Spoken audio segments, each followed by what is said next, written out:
Howdy y'all. On some of my dummy roping videos, I've had several comments asking if I can share some of the mechanics I use for a beginner roper.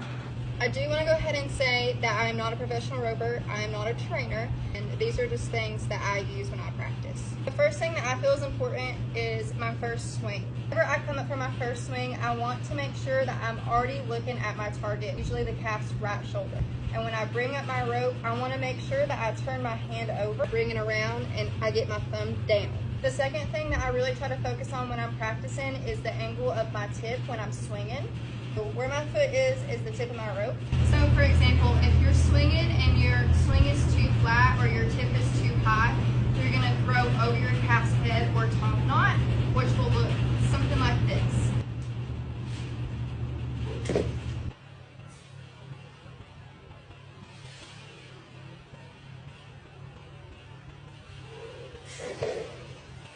If my tip is too low and crossing over the tail end of the calf, I'm usually going to slap the side of the calf.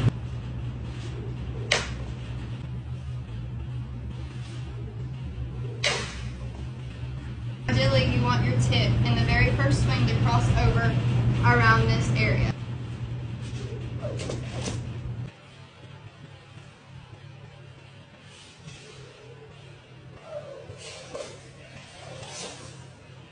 Another thing I try to really focus on when I'm practicing is thinking about my delivery. I want my delivery to be one fluid motion.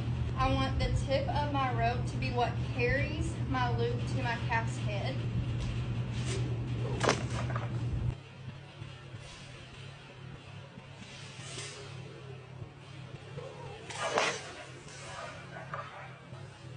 One of the last things I usually focus on is pulling my slack. You want to pull your slack too fast, it can pull it back off of the calf's head. You also don't want to pull it too late, so then your calf can run through.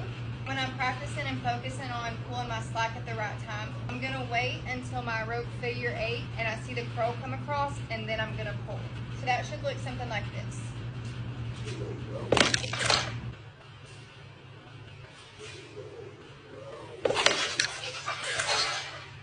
When I pull my slack, I usually try to pull straight back. Another important thing is catching your slack. Bring both hands forward and together, like you're going to shake your own hand. That way you can grab the slack and you have it there to pull. It look a little something like this.